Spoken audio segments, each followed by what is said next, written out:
Hello, we're making spaghetti and meatballs. Well, actually right now we're making meatballs. So, in a bowl, I have one onion, or actually I have a shallot. You can use an onion if you don't have a shallot. Finely diced into very small pieces. I have a 1/4 cup of parsley, finely chopped. You don't have to add the parsley if you don't have it, or if you want to add dry parsley as a seasoning, you can. I just find that the fresh parsley adds a nice freshness and seasoning to it. And I have 2 small cloves of garlic, finely diced. And I have one really stale piece of white bread. What am I doing with that? Well, we're gonna slice it, and we're going to dice it into very small pieces, and we're going to put it in our bowl. Seems weird, right? Well, these are not my father's meatballs, that's for sure, and they're not my mom's either.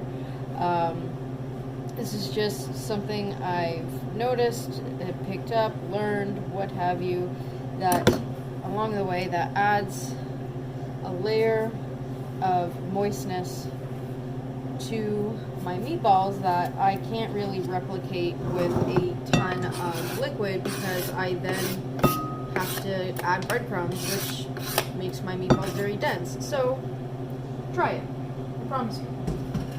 Now, to this, I'm going to add a 1/4 cup of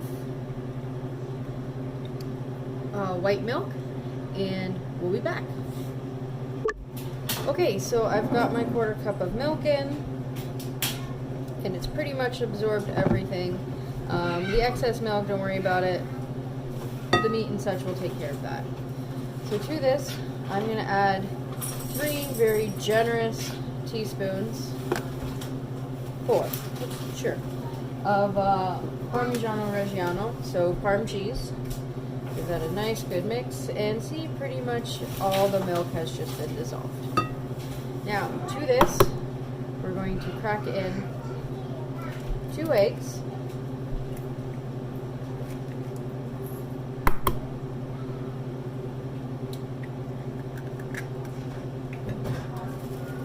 And we're going to give them a good mix with everything else, and making sure everything is incorporated.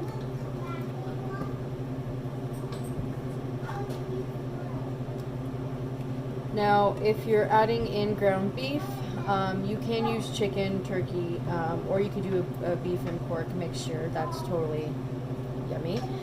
But if you're just adding in a pack of ground beef, it's like a small package that you would get at your grocery store. Extra lean would be best.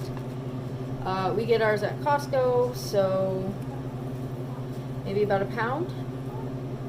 Sounds about right. Just gonna wash my hands now that I've touched raw meat. I suppose it doesn't matter, I can touch raw meat and just edit this out, but I'm showing you not to cross-contaminate and not to make people sick, right? So we wash our hands.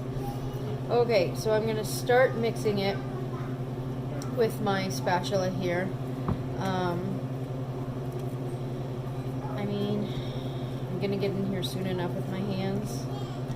Just trying to avoid, the plunge here. Okay, so we're going to add some black pepper. Really nice, generous amount of black pepper.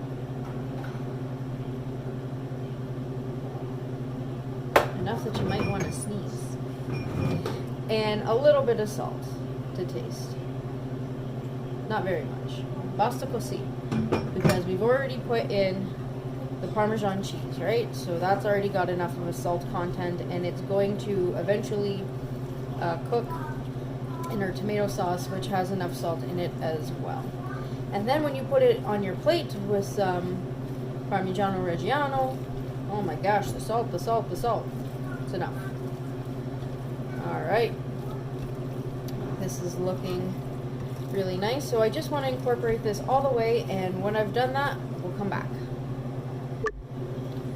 Okay, so we're all mixed. It's all incorporated very nicely. To this, we're going to add about a 1/4 cup of breadcrumbs.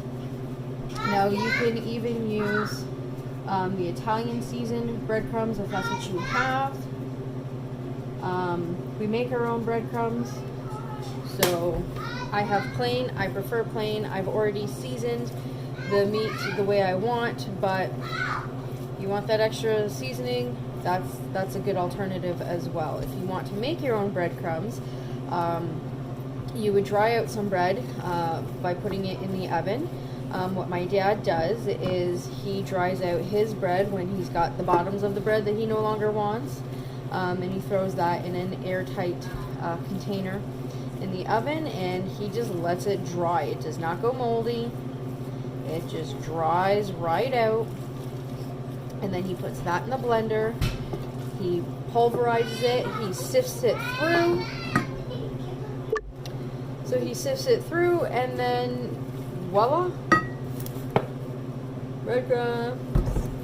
Okay, so it seems to look good. I'm going to start making these into meatballs and setting them on a plate. Now, in a medium-sized saucepan, I have about 3 tablespoons of vegetable oil, so I can do a shallow fry. So shallow fry is you're not submerging the whole item in oil. It's not a deep fry, it's a shallow fry, and we're just going to move it around and fry it, and then I'm going to place it in my pot of sauce that I have boiling next to the saucepan. I'm going to make a plate of meatballs.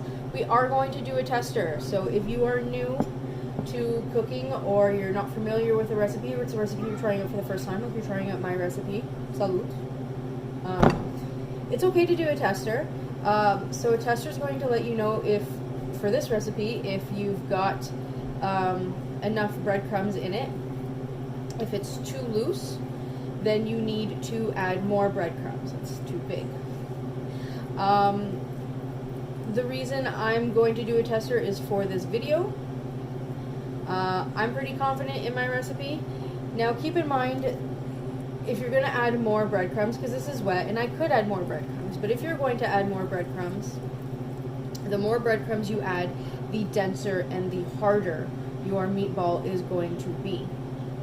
So I want something very light and fluffy. I'm going to baby it. I'm not going to, be throwing it around.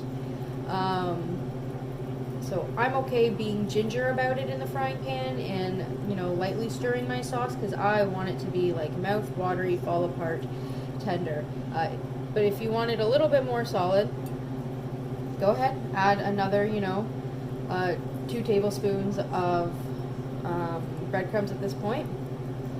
So I'm going to just make a couple of meatballs here, and we're going to go do a tester, okay?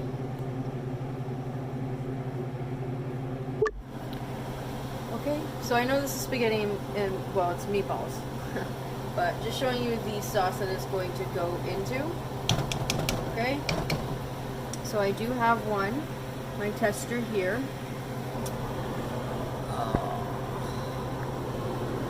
There we go. I have my tester here. It's on medium low.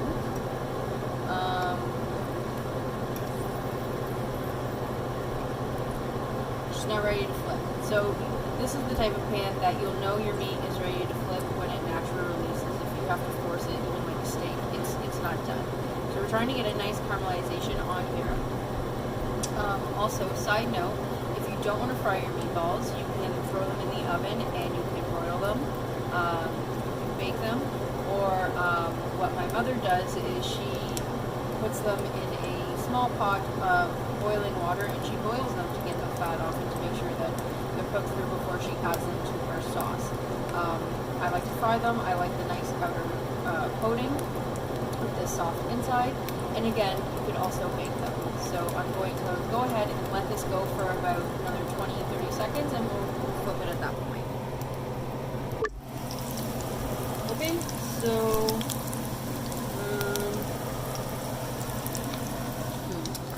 well, my meatballs look very good. They are nice and soft.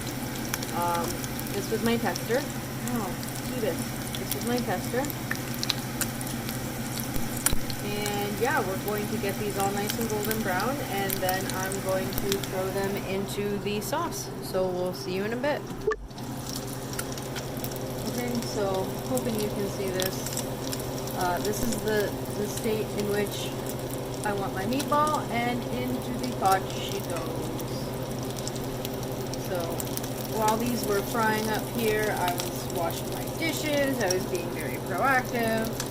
So now I'm going to give these a turn. Alright. Just like that. Oh, I stabbed that one. That's alright. It's still going to taste nice. Go! Okay, so once those go into the pot, sauce, give it a nice ginger stir, and these are going to simmer on low for about an hour to completely cook through. Top it with some pasta, some fresh sauce, and some Parmesan Reggiano cheese on top, and you've got yourself a fantastic spaghetti and meatballs. Or if you just want to make them appetizers with some bread, or just appetizers just like this, do some toasted pine nuts on top, fresh Parmesan cheese, you're good to go. Enjoy.